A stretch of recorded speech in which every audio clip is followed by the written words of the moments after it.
Mesdames et messieurs, frères et sœurs, chers amis,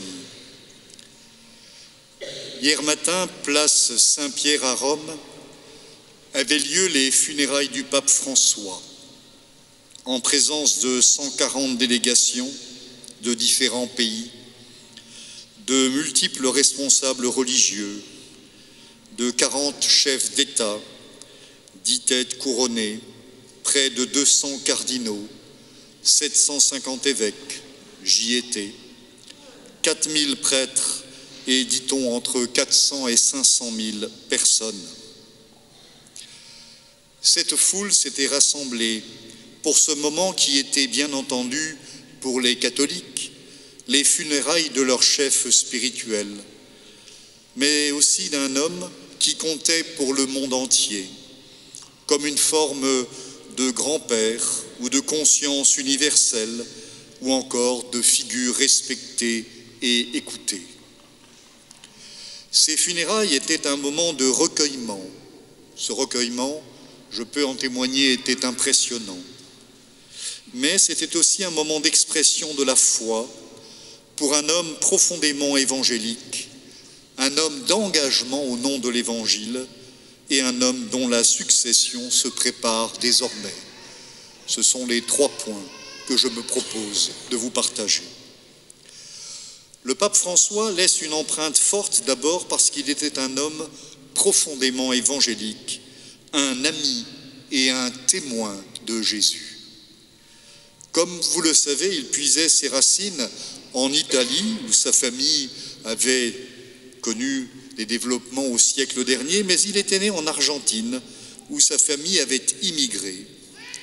Entré dans la compagnie de Jésus, chez les jésuites, devenu prêtre, il va développer un enracinement spirituel profond, ancré dans la prière, dans la parole de Dieu et la spiritualité de saint Ignace de Loyola, fondée en particulier sur le discernement.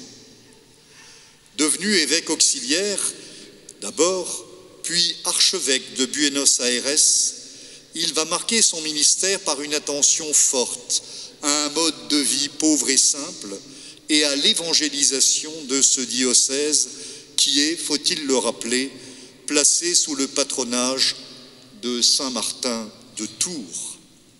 Il y a 2 ans, lors de son anniversaire, j'avais eu l'occasion de lui offrir, le 18 décembre, une représentation de Saint Martin, figure de saint sensible aux plus pauvres comme lui, qui le marquait beaucoup.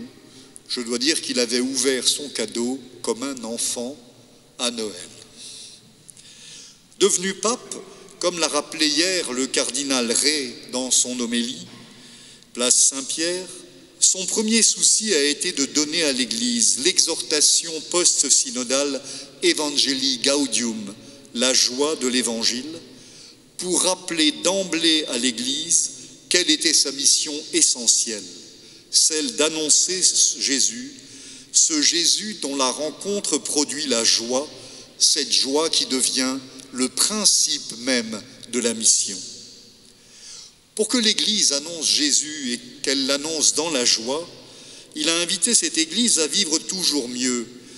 Il l'a invité à vivre une forme de conversion spirituelle qui passe par un renouvellement profond, par un style de vie plus simple, plus modeste, plus dépouillé.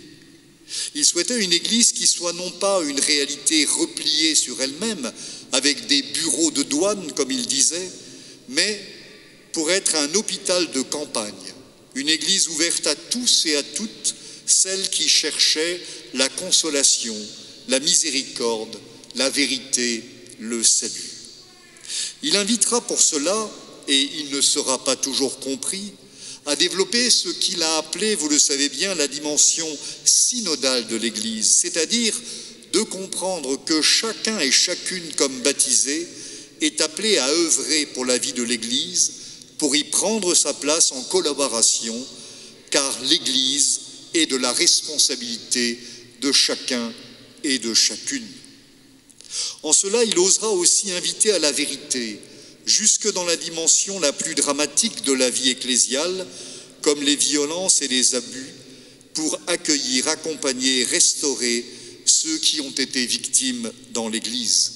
Il invitera à lutter contre ce qu'il appelait le cléricalisme, cette forme de puissance qui écrase au lieu d'être un service à l'égard des autres.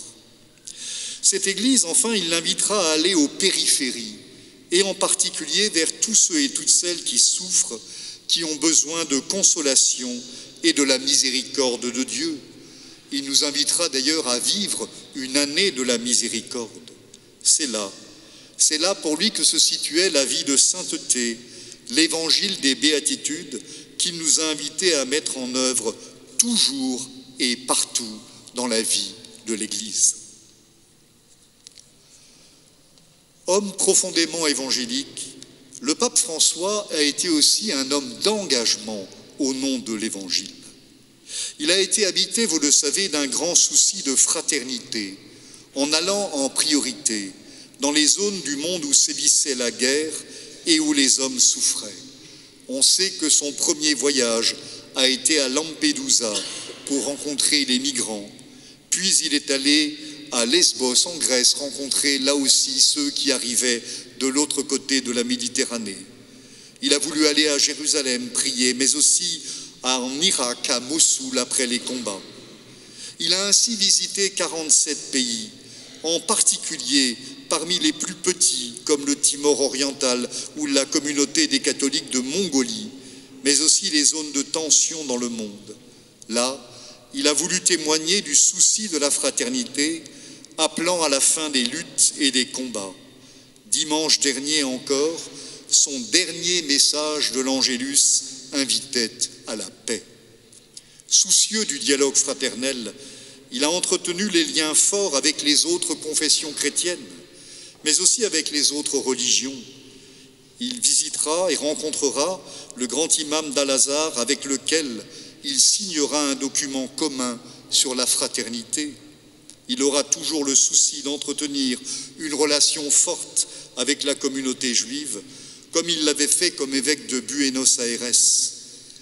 Dimanche dernier encore, lors de sa dernière prise de parole publique, il avait dénoncé la situation humanitaire dramatique et ignoble à Gaza, tout en mettant en garde contre le climat d'antisémitisme croissant qui se répand dans le monde entier et qui l'inquiétait. Cette fraternité qu'il cherchait à promouvoir était celle des hommes et des femmes, mais aussi celle de la terre qu'ils habitent. On sait combien son souci pour la cause écologique a été constant. Il a souhaité une Église en conversion qui évangélise. Il a voulu un monde vivable et fraternel. Oui, le pape François a été un homme évangélique. Oui, il s'est engagé au nom de cet évangile et il l'a fait jusqu'au bout, dimanche, place Saint-Pierre. C'est désormais du ciel qu'il intercède pour nous et c'est désormais dans cette place que nous l'invoquons maintenant pour que le Dieu 3 fois saint donne à l'Église un nouveau pasteur universel pour la conduire. Bien entendu, depuis la mort du Saint-Père, les commentaires vont bon train et les spéculateurs s'agitent. J'en ai eu quelques échos hier. Pour nous, frères et sœurs, il s'agit bien plus de nous rappeler que l'élection du successeur de Pierre est d'abord et avant tout une expérience et un acte spirituel, un moment de discernement et de prière. Il ne s'agit pas de choisir un chef de parti ou un chef de clan.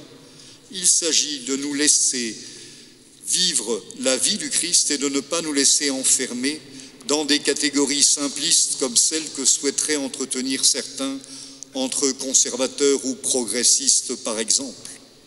Le pape est le pape de tous, il est bienveillant mais aussi exigeant avec tous, comme, faut-il le rappeler, Jésus lui-même l'a été à sa manière. Vous me permettrez ici, et pour conclure, un petit témoignage personnel. Après l'élection du pape François, j'ai parfois été surpris par le style direct et les formules fortes qu'il pouvait nous donner et nous partager après le style du pontificat de Benoît XVI qui était plutôt poli et tempéré. Certaines formules, parfois, je dois dire, m'irritaient un peu au début, ne le connaissant pas encore vraiment. Mais j'ai vite compris que si ces formules m'irritaient, c'est qu'elles venaient peut-être précisément mettre en lumière ce que j'avais besoin de convertir dans ma vie et que Jésus lui-même me demandait de convertir à travers ces paroles. Alors oui, prions pour le successeur de Pierre, prions pour le conclave qui va souffrir, en n'oubliant pas, chers amis, cette magnifique prière que prononce chaque cardinal lors de chaque vote quand il met son bulletin dans l'urne avec le nom de celui qu'il souhaite voir élu. Je prends à témoin le Christ Seigneur qui me jugera, que je donne ma voix à celui que, selon Dieu, je juge devoir être élu. Chers amis, prions pour que la volonté de Dieu se fasse.